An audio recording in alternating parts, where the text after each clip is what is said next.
Doctor Aafia Siddiqui 1972 میں کراچی میں پیدا ہوئیں۔ اپنی ابتدائی تعلیم مکمل کر کے 1990 میں اسٹوڈنٹ ویزا پر مزید تعلیم حاصل کرنے امریکہ کی ریاست ٹیکساس گئیں، جہاں پہلے ہی ان کا بڑا بھائی آرکیٹیکچر کی تعلیم حاصل کر رہا تھا۔ ڈاکٹر عافیہ نے 1992 میں اپنی ایک ریسرچ کی وجہ سے امریکہ میں $5000 کا انعام بھی حاصل کیا۔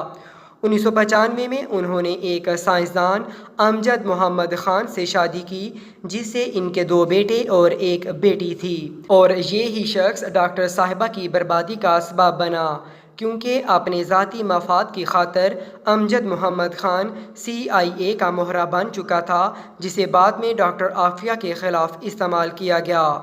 ڈاکٹر عافیہ نے ذاتی طور پر بائیو کیمسٹری پر کام کرتے ہوئے ایک ایسی شاندار ریسرچ کی تھی جو آج تک کوئی امریکی سائنسدان بھی نہ کر سکا۔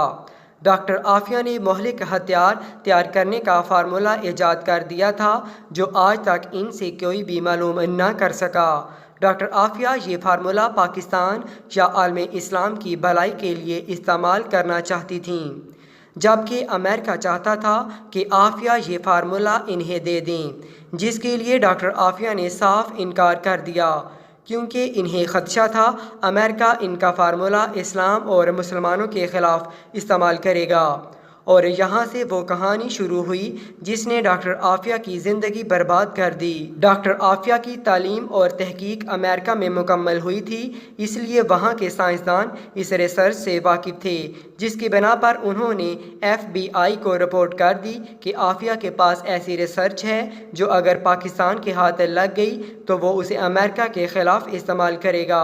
2002 میں ڈاکٹر صاحبہ کو طلاق ہوئی تو ان کے شوہر نے ڈاکٹر عافیہ پر من گھڑت الزامات لگائے، جس کے بعد ڈاکٹر عافیہ پاکستان واپس آ گئیں، کیونکہ وہ یہاں رہ کر پاکستان کے لیے کام کرنا چاہتی تھیں، مگر افسوس اس وقت پاکستان نے ان کا ساتھ نہ دیا اور 2003 میں پرویز مشرف نے ایک سنگین غلطی کرتے ہوئے ڈاکٹر عافیہ کو امریکہ کے حوالے کر دیا، جو ان کا اپنا ذاتی فیصلہ تھا،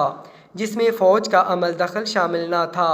5 سال تک کوئی نہ جانتا تھا کہ ڈاکٹر عافیہ کہاں اور کس حال میں ہیں۔ جب عافیہ کی گرفتاری کی تصدیق ہوئی، تب تک پاکستان ڈاکٹر عافیہ کی شکل میں ایک ذہین اور قابل خاتون کو کھو کر ناقابل تلافی نقصان حاصل کر چکا تھا۔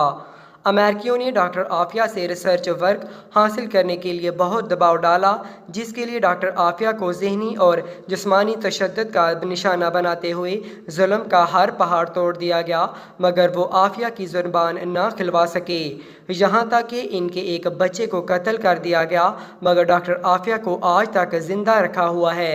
جس کی وجہ سے ان کی ریسرچ اور فارمولہ ہے، جو اس قدر طاقتور ہے کہ اس کے حصول تک امریکہ عافیہ صدیقی کو زندہ رکھنے پر مجبور ہے۔ امریکہ نے ڈاکٹر عافیہ کے کچھ ساتھیوں کو بلغرام جیل بھی بھیجا تاکہ وہ عافیہ سے بات چیت کر کے ان سے فارمولہ حاصل کر سکیں، مگر وہ سب ناکام ہو گئے، کیونکہ ڈاکٹر عافیہ نے انکار کرتے ہوئے کہا تھا اگر یہ فارمولہ امریکہ کو مل گیا تو وہ مجھے مارنے کے بعد دنیا کو تباہ کر دے گا، جو میں نہیں چاہتی۔ اس انکار کے بعد ڈاکٹر عافیہ پر اس قدر ظلم کیا گیا کہ وہ ذہنی طور پر مفلوج ہو گئیں، مگر زبان نہ کھولی۔ 2013 میں جب امریکہ ڈاکٹر عافیہ سے مایوس ہو گیا تو براک حسین اوباما نے پاکستان سے کہا وہ ڈاکٹر عافیہ کی واپسی کے لیے تیار ہے، مگر حکومت پاکستان نے کوئی دلچسپی نہ لی، اور اب تک ڈاکٹر عافیہ صدیقی امریکہ کی قید میں ہیں، مگر ان کی بہن کی حالیہ کوششیں دیکھ کر قوم کو امید ہے ہم جلد ہی ڈاکٹر عافیہ صدیقی کو آزاد دیکھ سکیں گے۔